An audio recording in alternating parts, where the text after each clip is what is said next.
Hello. I will now call this to order. You didn't get your water? I got my help. You did, okay.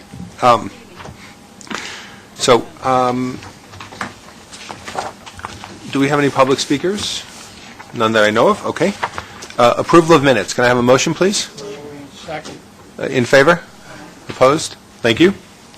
And then I think I'm turning to whom? That's what it is. To Lamont. Okay. We have the work plan for 2011 in your books on page number 2. And we would need to review it. I'm sorry, Jim. I believe it's on page 5. It's on page 5. I'm sorry, on page 5. Thank you. Thank you, Jim. Appreciate that. And we would need to approve that. Motion to approve as submitted. Do I have- In favor? Opposed? Thank you. Okay. Next, we have a review of the MTA Code of Ethics. Each year, we are required to review the MTA Code of Ethics and the MTA Board Member of Code of Ethics. The last time we revised this was in December of 2009. At this point, we're not recommending any changes to either document. Second? In favor? Opposed? If I can just say, I had the pleasure actually of attending the Code of Ethics training for the senior officers of the MTA, probably about 100 or so people that we had That's correct. in the room here. And I actually had not.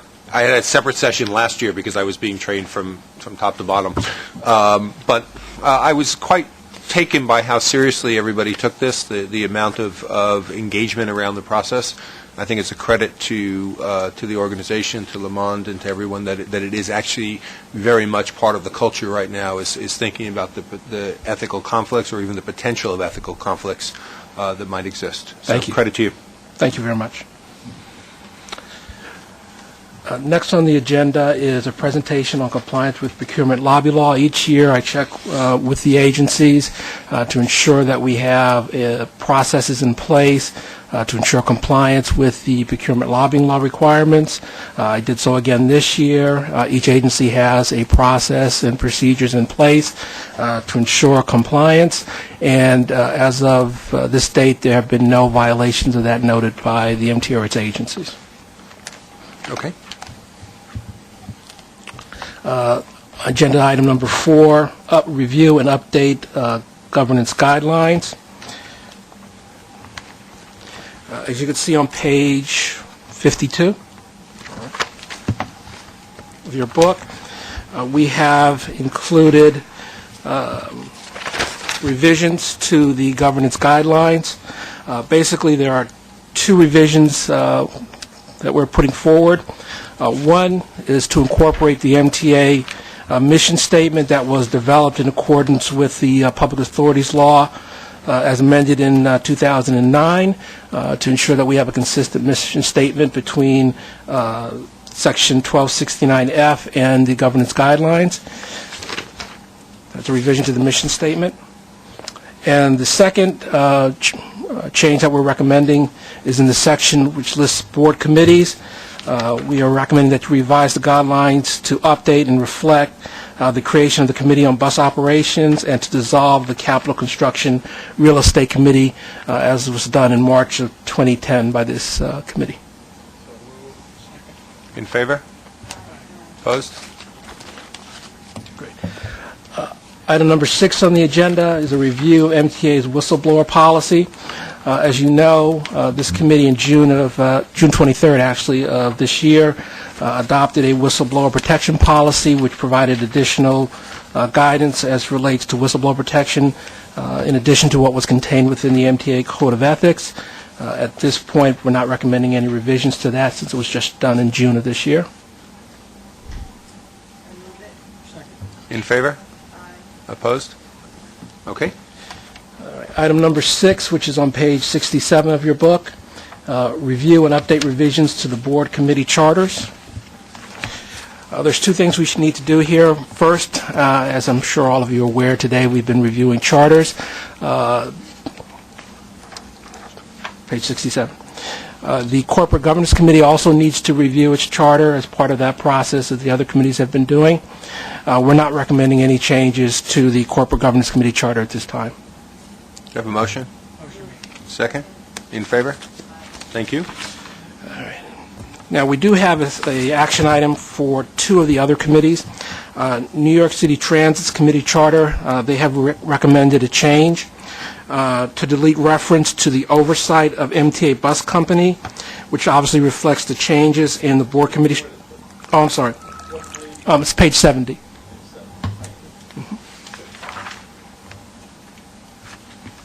Okay. Okay. Again, the New York City Transit, basically to reflect the board committee change that were made in March of 2010, to make the document consistent with that. And the other change is the change regarding CPOC, which we just heard about.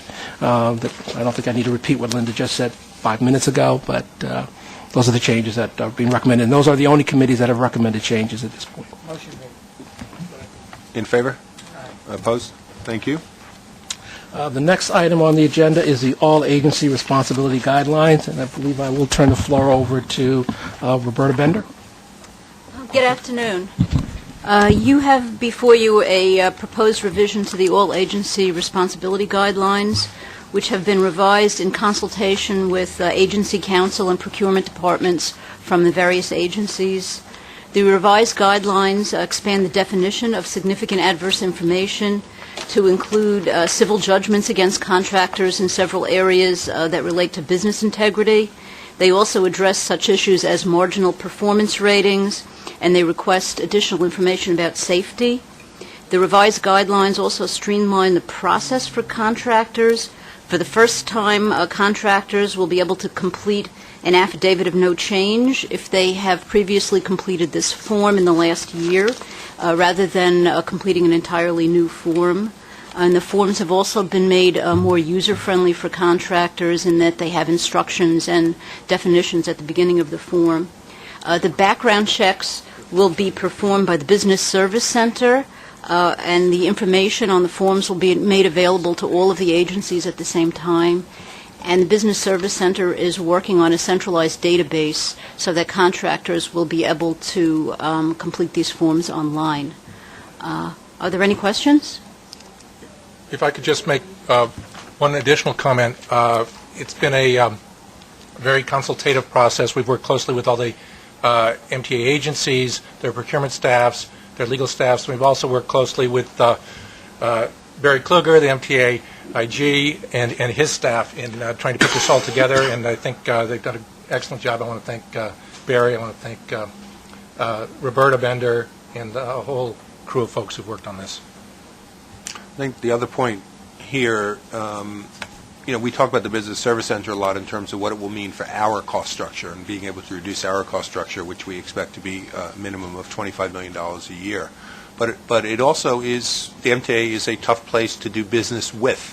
And this is one of the places in which we can streamline our processes, in which we can have things come through one place. And I think building off of this is the type of thing that we really want to see throughout the things we're doing at the BSC. So it is both sides of that happen simultaneously.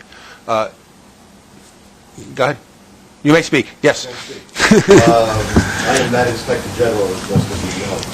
I really want to thank this committee, General Counsel, Ms. Bender, Lamont, and everybody that's been involved in this effort, at least with the first few changes, one involving strengthening and the all-agency guidelines in terms of integrity, the marginal issue that came out of the ACE report in terms of the level of cooperation that I received from headquarters, and headquarters bringing together what procurement people and the council. It wasn't easy, it took a long time, but we really made sure that we got everybody's input, and I believe sincerely that the efforts and the change will enable competitive look at those agencies in terms of integrity, in terms of performance, and bringing it to the Business Service Center. I think it's excellent, and we're going to continue to work with all of you in that area as well. So thank you very much. Thank you. Do I have a motion? In favor? Okay. Thank you. And unless I'm mistaken, Executive session. that completes the business, but if I can have a motion, or completes the public business, can I have a motion to go into executive session, as Jim says, to discuss a matter made confidential by state law and which is therefore exempt from the open meetings law pursuant to Section 108, subsection 3 of the Public Offices Law. Second? Okay, we go into executive session. Thank you.